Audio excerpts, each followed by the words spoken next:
오늘은 당신 시리즈 가운데 트라우마로 고생하는 당신에게.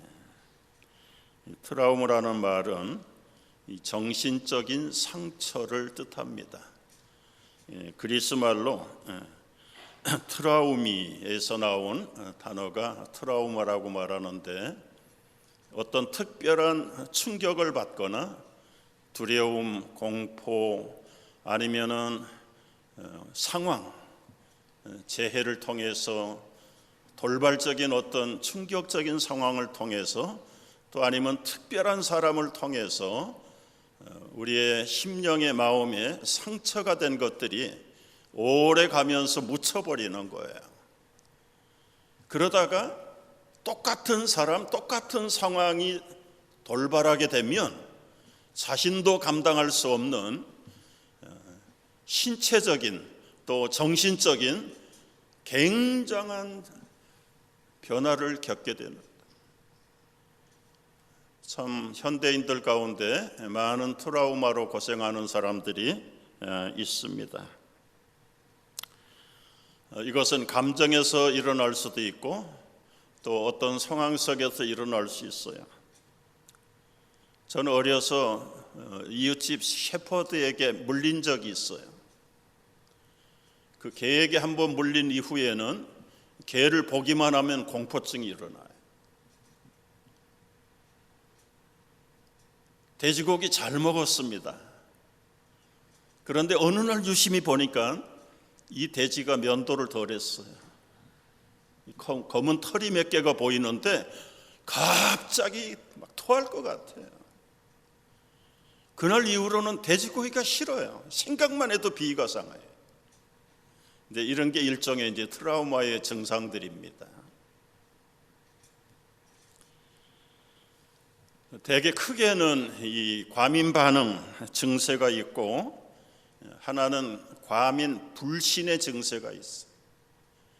이 과민 반응은 이런 거예요. 대학을 들어간 21살 된 김군이 자기가 다니는 학교 캠퍼스가 아주 산꼭대기에 있어요. 그런데 어느 날 친구가 우연하게, 야, 너 학교 다니려면 굉장히 힘들겠다. 거의 평범한 말이죠. 그런데 그 소리를 듣는 순간에 이 김군이 그냥 밝은 화를 내더니, 그래, 우리 학교 가난한 산동네 있어. 왜? 너무 당황스럽게 막 몰아붙이는 거예요.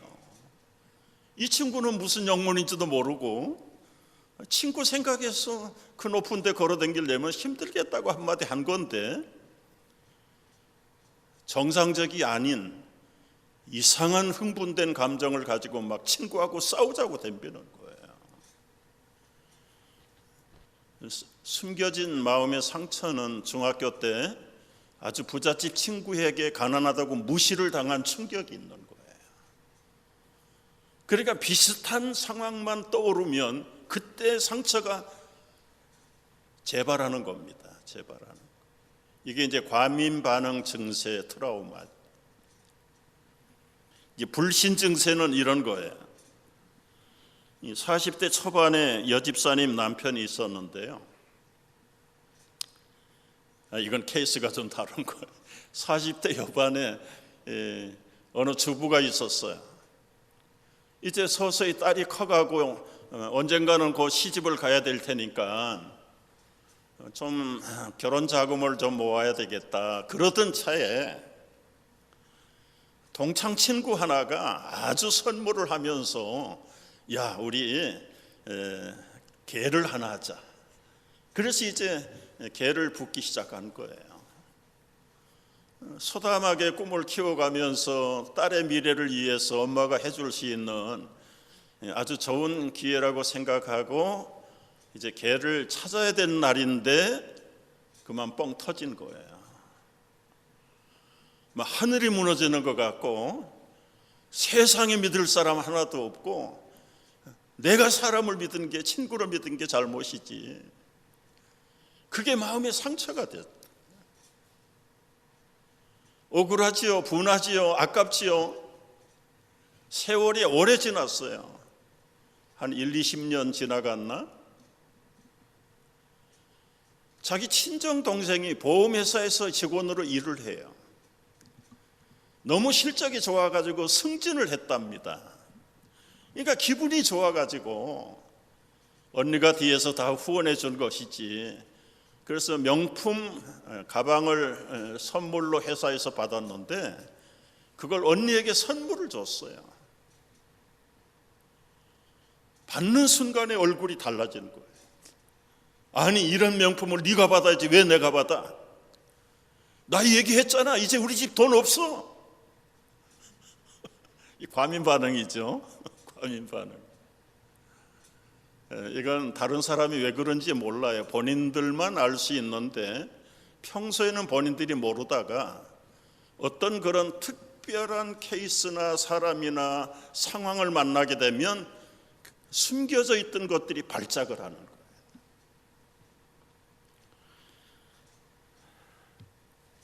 여러분, 이런 이 숨겨진 마음의 상처, 때로는 정신적인 충격들이 누구에게나 다 있다. 누구에게나. 그런데 이제 우리는 성경 얘기해야 되잖아요. 성경에 나오는 이름을 요즘은 컴퓨터로 누가 다 조사를 해봤는데 2119명의 이름이 나와.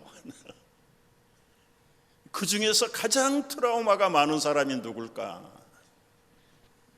그 유명한 다윗. 다윗은 엄청나게 정신적인 마음의 배신감, 상처, 충격, 그리고는 무시당함, 아주 트라우마 덩어리예요. 트라우마 덩어리. 아버지로부터, 형들로부터, 심지어는 아내로부터, 장인으로부터, 만나는 사람마다, 나중에는 충신들로부터, 아들로부터. 여러분, 부모로부터 받은 충격을 한번 우리가 검토해 볼 필요가 있어요. 사무엘상 16장에는 이 아버지 부모로부터 받은 충격들이 잘 기록이 되어 있습니다. 하나님이 초대 왕 사울이 마음에 들지 않았어요. 그래서 선지자 사무엘을 통해서 다음 왕 후보를 선택해라. 이새의 집에 가면 거기 내가 예비한 왕 후보가 있다. 그 사람에게 발견하면 기름을 부어라. 사무엘 선지자가 기름병을 들고 이새라고 하는 집에 찾아갑니다. 그리고는 반갑게 문을 열고 나오는데 보니까 가족들이 다 있어요. 7 아들이, 정정스러운 아들들이 그 집안에 다 모여 있어. 소개를 하는데 큰아들 엘리압입니다. 척 보니까 키가 훤칠하고 체격도 좋고 생긴 것도 매력적으로 생겨서 사무엘 선지자 마음속에, 야, 이게 왕의 후보로는 전혀 손색이 없는 사람이구나. 기름을 부어야 되겠다 결정을 했는데 하나님께서 갑자기 마음에 변동을 주세요. 사람은 외모를 보지 마. 나는 중심을 본다. 아니다. 여러분, 이게 기도하는 사람만 통하는 하나님과의 사인이 알아차린 거예요. 둘째를 봐도 둘째도 늠름해요. 그런데도 하나님이 노, 셋째도 노, 넷째, 다섯째, 여섯째, 7째까지 봤는데 하나님 노. 이게 큰일 났어요. 아들을 다 봤는데 없어요. 그 아버지 이새에게 물었습니다. 아들이 전부입니까? 아니요, 하나 있긴 어디 있습니까? 저 지금 빈들에서 양을 치고 있습니다. 빨리 데리고 오십시오. 8명의 아들들 가운데 건장한 아들들은 다 집에 있는데 이제 어린 그 막내 아들이 지금 빈들에 나가서 양을 치고 있어요. 양을 지키고 있는 거예요. 어떻게 막내 아들을 그렇게 아들 취급을 하지 않고 종 취급을 해버리는가?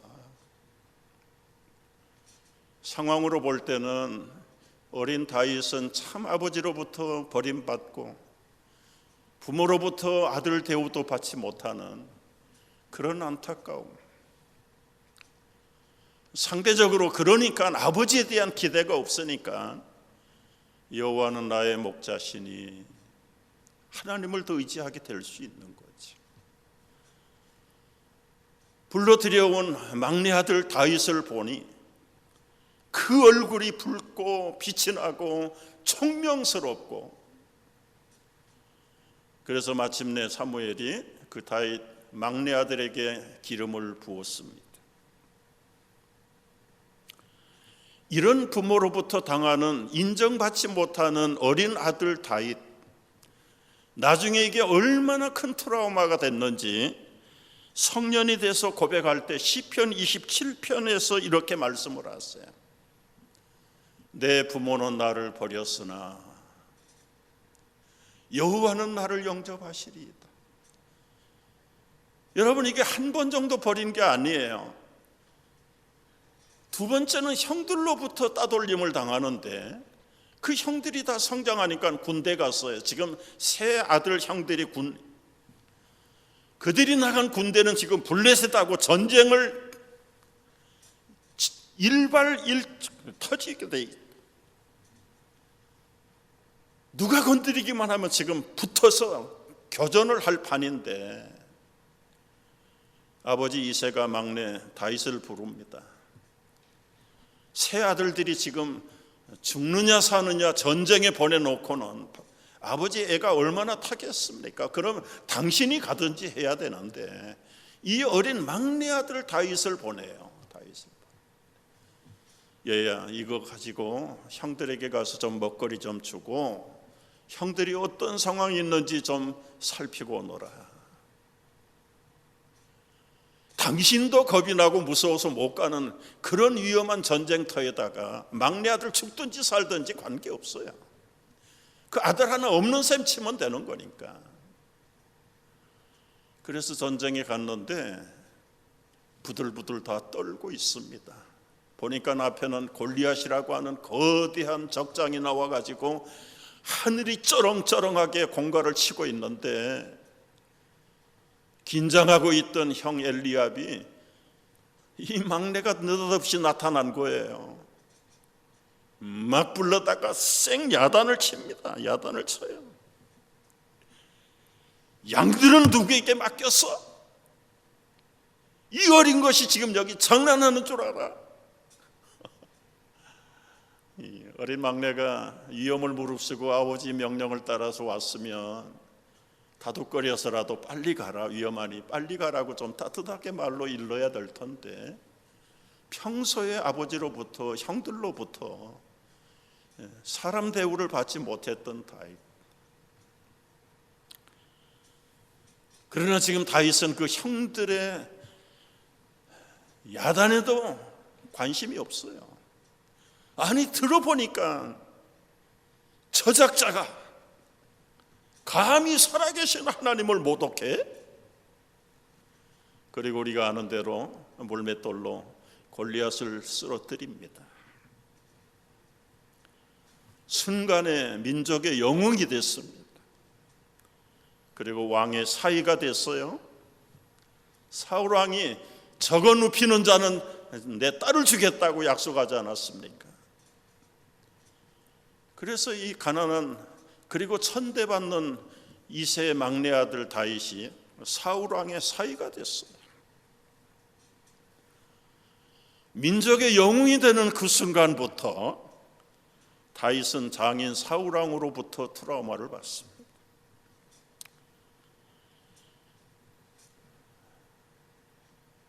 다윗은 장인 사울의 왕의 창칼을 피해서 15년을 도망다녔습니다. 이게 완전히 잘못된 인생이죠. 약속대로 백성들이 지켜보니 딸을 내주지 않을 수가 없어서 결혼했어요.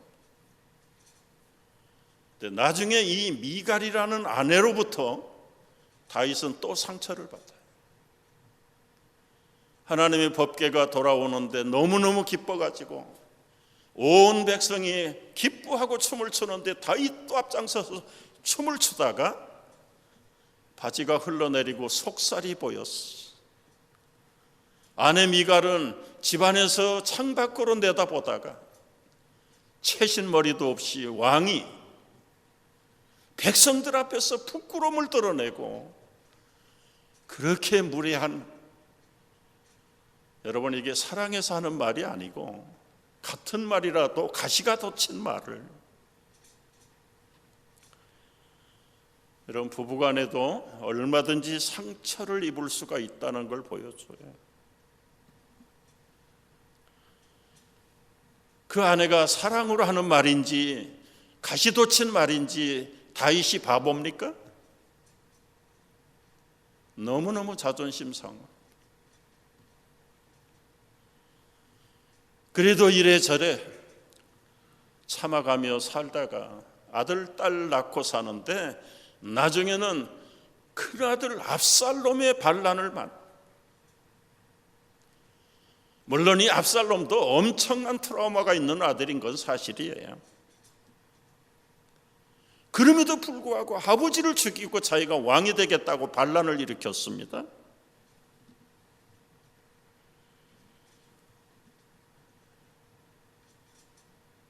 세상에 누구를 믿어야 됩니까? 이뿐인 게 아니에요. 평생을 충성하고 충신하겠다고 하던 그 충신들이 다 돌아서서 역적인 아들 편에 섭니다. 그렇게 천천만만으로 우르르 받들던 백성들도 다윗이 맨발로 머리를 풀고 울며 쫓겨가는 광경을 봅니다. 손가락질하고 침을 뱉고 먼지를 날리고. 다윗의 생애는 어려서부터 전체가 트라우마예요, 트라우마.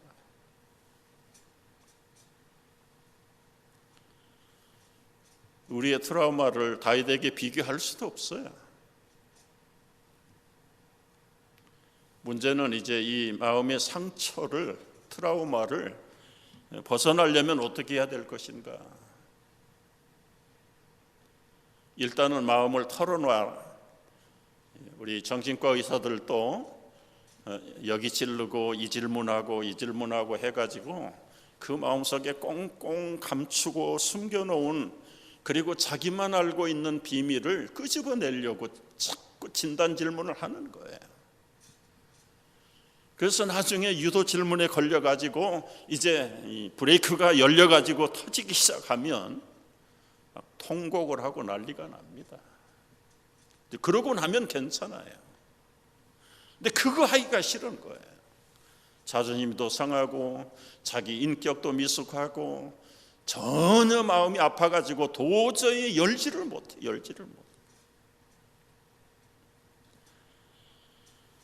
다윗이 이런 엄청난 트라우마의 일생 가운데 그래도 성군이 된 사람, 하나님이 인정하고 오늘 4,000년, 5,000년의 역사 속에 이스라엘 백성들이 가장 존경하는 다윗, 어떻게 그렇게 위대한 다윗으로 바뀔 수 있을까요? 마음을 쏟아내야 되는 거예요.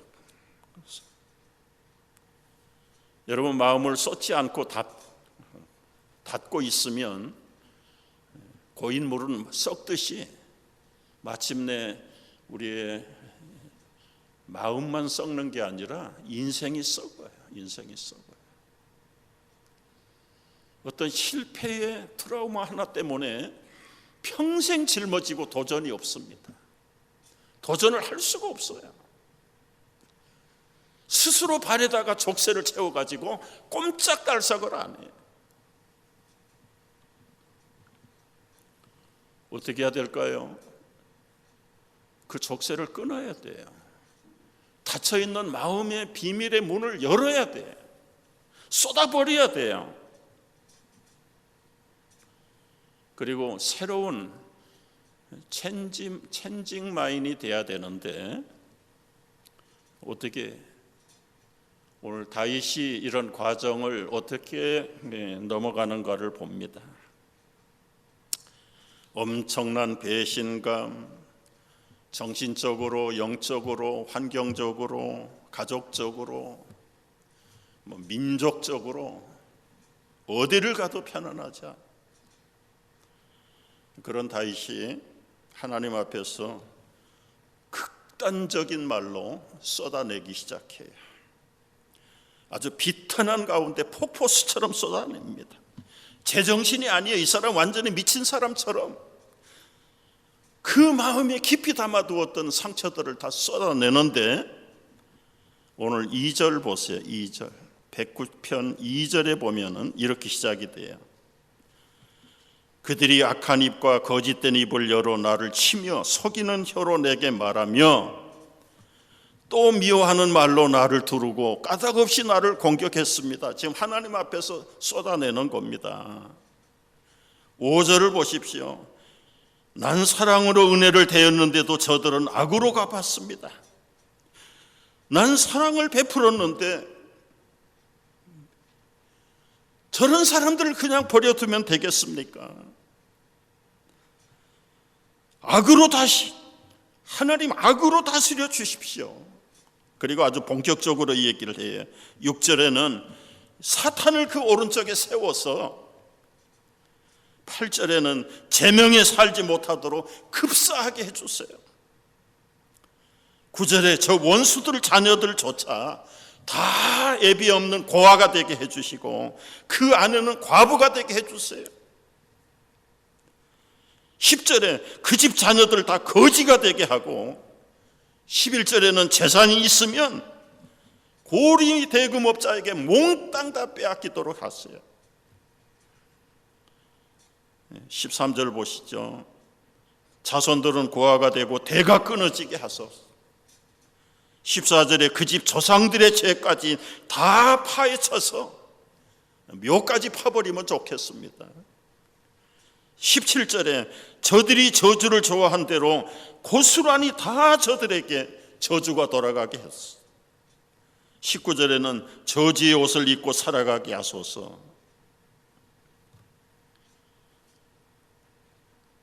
이게 다윗이 하나님 앞에서 쏟아놓은 자기 트라우마의 고백이에요. 이제 문제가 있죠. 저주의 시를 기도를 해도 되는가? 어쨌거나 이 문제는 조금 후에 다루겠습니다. 여러분 마음속에 상처가 있고 아픔이 있고 트라우마가 있으면 이건 어떤 방법으로든지 쏟아내야 되는 거예요. 오래전에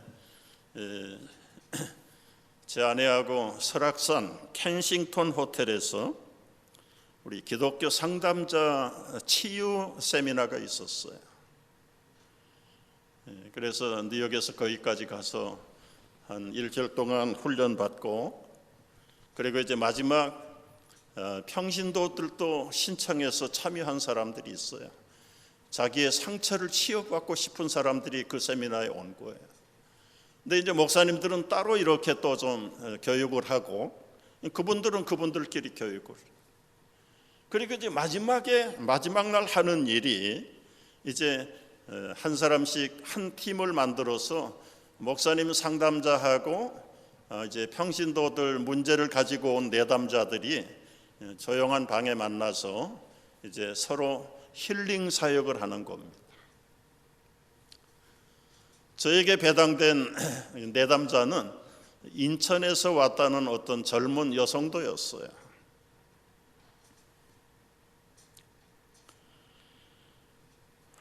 이런저런 얘기를 하는 가운데 어떻게 지내십니까? 어느 교회 댕김인데 집사도 하긴 하는데 신앙에 기쁨이 없다는 거예요.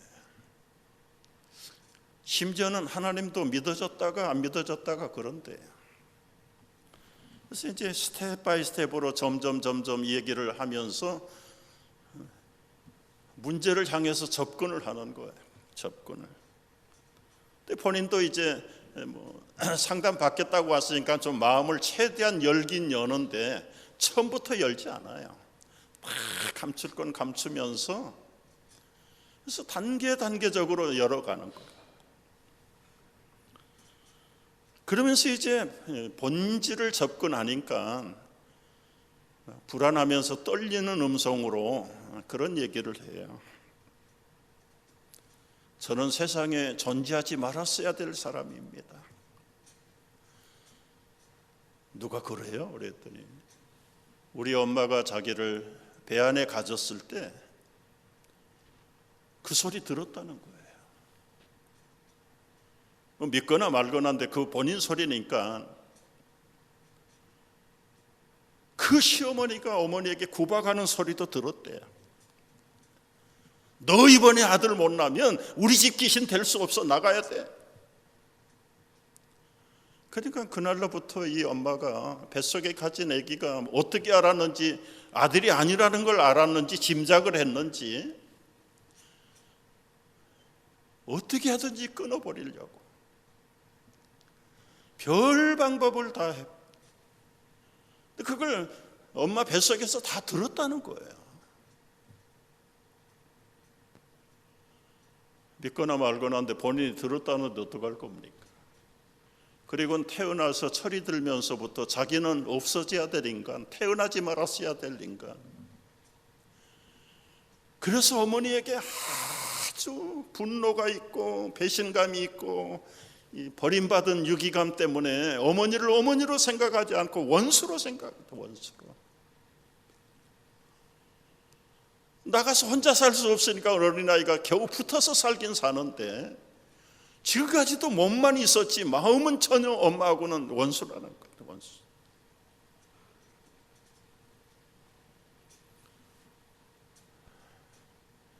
근데 이제 분위기를 바꿔가지고 그 엄마가 평생 그렇게 원수처럼 생각하는데 한번 생각을 좀 바꿔보세요. 그 엄마가 집사님을 위해서 그래도 뭔가 요만큼이라도 관심과 사랑을 표현한 것이 혹시 비슷하게 생각나는 게 있다면 뭘까요? 모르긴 했는데요, 제가 자다가 깨보면 엄마가 없고 그렇대요. 나중에 보니까 밤중에 교회 가서 기도하고 새벽에도 새벽기도 가서 자기 딸을 위해서 기도하고 엄마를 위해서 기도한다는 걸 알긴 알았대요. 알긴 알았.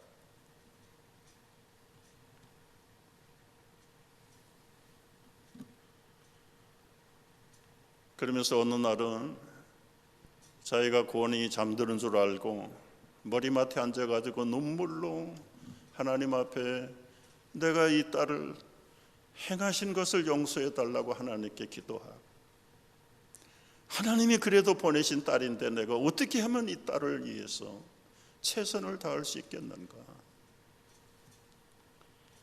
잠결에 은근히 들으면서도 마음이 열리지 않으니까 그 위선자 자기 죄가 부끄러우니까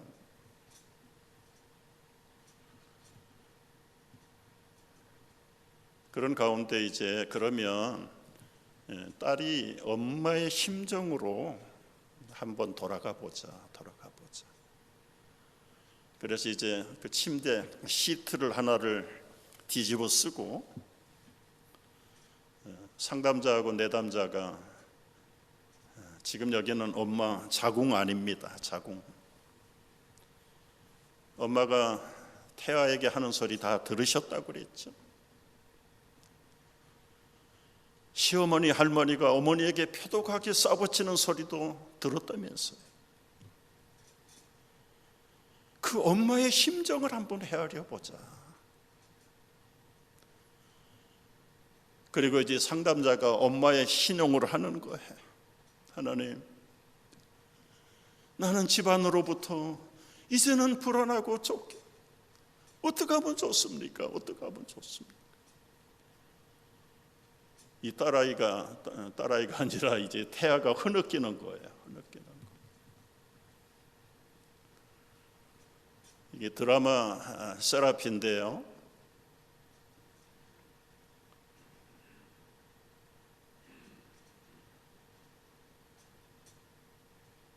엄마의 심정을 이심전심으로 느끼는 순간에 엄마 내가 미안해. 내가 잘못했어. 막 통곡을 하는데요. 막 호텔이 떠나갈 정도로 통곡하고.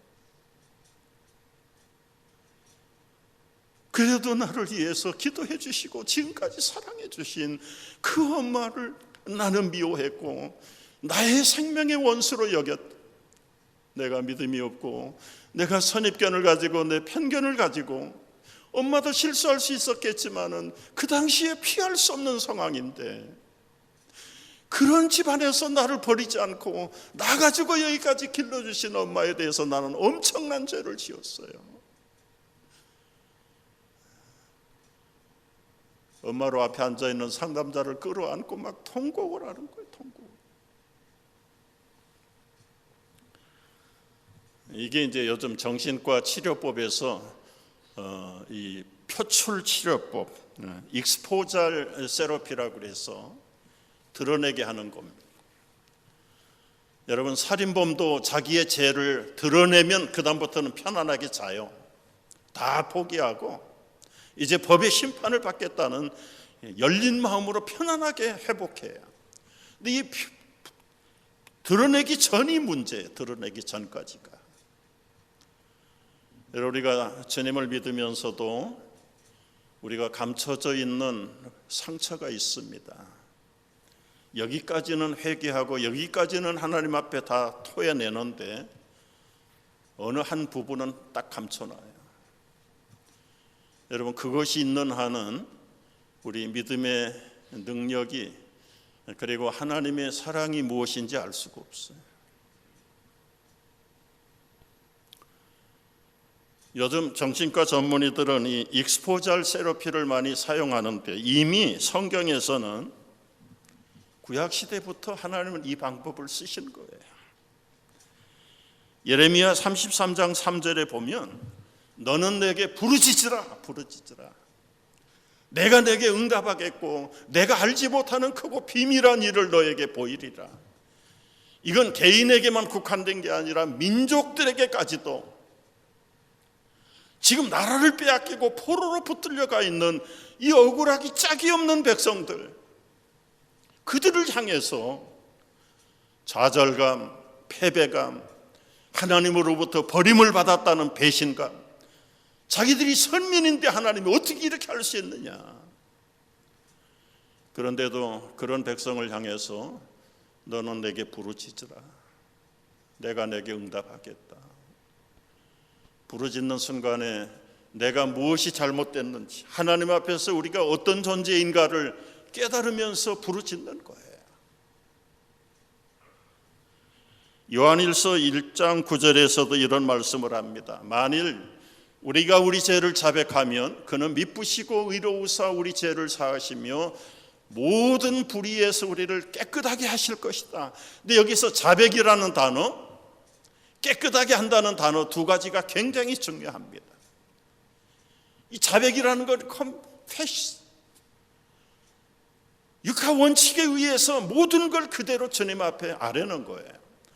내가 언제 어디에서 누구와 무엇을 어떻게 왜 그런 죄를 범했는지, 그런 일을 왜 벌였는지 그대로 재현하라는 거죠. 여러분, 하나님이 귀가 없습니까? 생각이 없습니까? 못 보십니까? 모르십니까? 하나님이 알고 싶어서 육하 원칙에 의해서 고백하라고 할까요? 그렇게 하면 모든 불의에서, 트라우마에서, 상처에서, 길티 필링에서 카타르시스 될 것이다.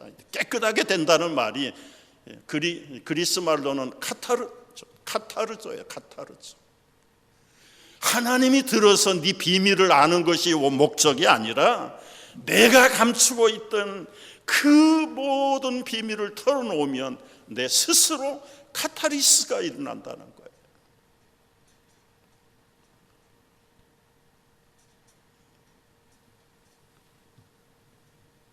그래서 성경은 하나님 앞에 부르짖으라고 말한 거예요. 하나님이 귀가 없어서 못 들으셔서 부르짖으라고 할까요? 그분이 우리의 형편을 몰라서 낱낱이 죄를 고백하라고 할까요? 다 아세요. 왜 모르십니까? 결과적으로는 자신을 위해서. 사람들은 꽁꽁 묶어놓죠. 꽁꽁 묶어놓고 안 해요. 하나님한테도 안 하고. 다윗은 이걸 알았어요. 알아서 그냥 아까 입에 담지 못할 엄청난 저주를 퍼부어대는데, 여러분이 성도들이 저주 기도를 하는가, 할 수 있는가? 결론부터 말하면 못합니다. 하면 안 됩니다. 왜냐하면 예수님도 그런 엄청난 고문을 당하면서도 저주한 적 없어요. 원수를 사랑하고 박해하는 사람을 위해서 기도하라고 그랬지. 로마서 12장에 봐도 내 사랑하는 자들아 너희가 친히 원수를 갚지 말고 진노하심에 맡기라고 그랬지. 저주하라고 말하지 않았어. 예수님 저주하지 아니하고 오히려 주여 저들을 용서해 주소서. 저들이 하는 무슨 짓을 하는지 모릅니다. 용서의 기도는 했지만 저주의 기도는 하지 않았어. 그러면 왜 우리가 이 다윗처럼 저주의 기도를 하지 말아야 되는가? 이 다윗은 왜 저주의 기도를 했는가? 여러분, 시편이 150편으로 되어 있죠. 다윗이 고백하고 쓴 시편이 73편입니다. 73편. 절반 이상을 다윗이 썼어요. 그 73편의 다윗의 기도문 가운데 오로지 3편, 58편, 109편, 137편, 이 3편이 저주의 기도예요. 그러면 다윗이 저주의 기도를 했으니까 우리도 할 수 있다. 아니요, 다윗은 70편은 저주 기도가 아니라니까. 73편 중에 3편만 저주의 기도고 나머지 수십 배가 많은 70편의 기도는 하나님 찬양, 저들을 위해 축복하고 백성들을 축복하는 기도지, 저주의 기도는 3편뿐이다. 그래서 우리는 다윗처럼 저주의 기도를 할 자격이 없는 사람이다. 이게 첫 번째 결론이고요. 두 번째는 하나님 앞에 나갈 때는 우리의 감정을 다 열어놔야 됩니다. 열어놔야. 감정에서 감출 것이 있고 고백할 것이 있고 그렇게 구분을 시키는 것은 기도의 원리가 아니잖아요.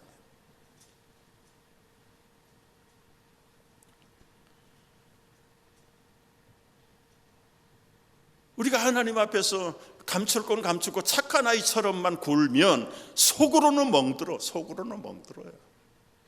하나님에 대한 불신이 점점 싹이 트고 내 능력의 한계를 느끼고 하나님도 한계의 능력이 있다는 것을 스스로 내가 만들어버리고 갇혀버리는 거예요. 따라서 우리는 저주의 기도를 할 수 없고요. 오늘 다윗이 73편 가운데 오늘 말씀 저주의 기도를 하다가도 보십시오. 21절 우리가 읽은 말씀이 있어요. 주 여호와여 주의 이름을 인하여 나를 선대하시며 주의 인자하심이 선함을 인하여 나를 건지소서. 나는 가난하고 궁핍하며 중심이 상합니다. 이게 핵심이에요. 이게 핵심. 하나님, 나는 아버지로부터 형들로부터 장인으로부터 아내로부터 백성들로부터 신하들로부터 아들로부터 수많은 상처를 받고 살았지만 나는 더 이상 어쩔 수가 없습니다. 나는 가난하고 궁핍합니다. 내 중심이 상합니다. 나의 가는 것 석양이 그림자 같고 메뚜기 같습니다. 금식함을 인하여 내 무릎은 약하고 내 육체는 수척해지고 모든 사람이 나를 보면 해방거리로 알고 머리를 삐죽거리면서 비웃습니다. 나 어떻게 하면 좋습니까? 어떻게 하면 좋습니까? 이게 다윗이 토한 하나님 앞에서의 본심이세요.